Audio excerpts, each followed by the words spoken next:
একটি দল সরকারকে জাতীয় নির্বাচন পেছাতে বাধ্য করছে, এমন অভিযোগ করেছেন বিএনপি মহাসচিব মির্জা ফখরুল ইসলাম আলমগীর। দুপুরে জাতীয়তাবাদী মুক্তিযোদ্ধা দলের আলোচনা সভায় তিনি আরো বলেন, কিছু শক্তি পরিকল্পিতভাবে দেশের বিভক্তি আনতে চাইছে। অনুষ্ঠানে দলটির আরেক নেতা হাফিজউদ্দিন আহমেদ অভিযোগ করেন, মুক্তিযুদ্ধ বিরোধী অনেকে অন্তর্বর্তী সরকারে আছে। বিস্তারিত মাহিলা ইসলামের রিপোর্টে। জাতীয় প্রেস ক্লাবে স্বাধীনতা, সার্বভৌমত্ব ও গণতন্ত্র রক্ষায় আসন্ন জাতীয় সংসদ নির্বাচন অপরিহার্য শীর্ষক আলোচনা সভার আয়োজন করে জাতীয়তাবাদী মুক্তিযোদ্ধা দল। দেশের বিভিন্ন প্রান্ত থেকে বীর মুক্তিযোদ্ধারা এতে অংশ নেন। মরহুম রাষ্ট্রপতি জিয়াউর রহমান সাহেব স্বাধীনতা ঘোষণা দিলেন। আলোচনায় অংশ নিয়ে বিএনপির নেতারা বলেন, বহুরূপীদের খপ্পরে পড়েছে দেশ।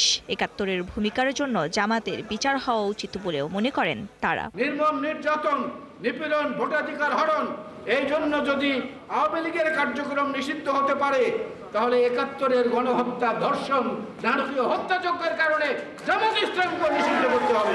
পাকিস্তানের স্বাধীনতার সময় আপনার ষড়যন্ত্রে লিপ্ত ছিলেন, বাংলাদেশের স্বাধীনতার সময় আপনার ষড়যন্ত্রে লিপ্ত না, শুধু মুক্তিযোদ্ধাদেরকে হত্যা করার জন্য সেই সময় মাঠে নেমেছিলেন। অনুষ্ঠানে বিএনপির স্থায়ী কমিটির সদস্য অবসরপ্রাপ্ত মেজর হাফিজউদ্দিন আহমেদ বলেন, অন্তর্বর্তী সরকারের উপদেষ্টা এবং বর্তমান আমলাদের অনেকেই মুক্তিযুদ্ধের বিরুদ্ধে ছিল।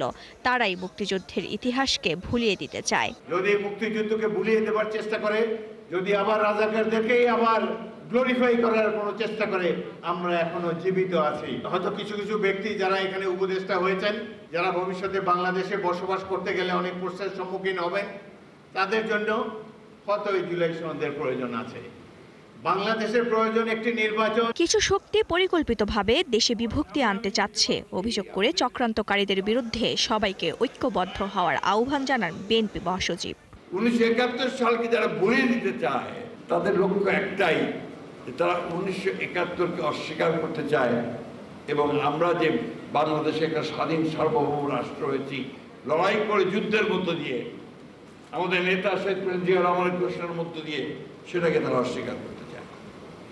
আমরা এই ব্যাপারে খুব পরিষ্কার করে বলতে চাই, ১৯৭১ সালকে ভুলিয়ে দেওয়ার কোনো অবকাশ নেই।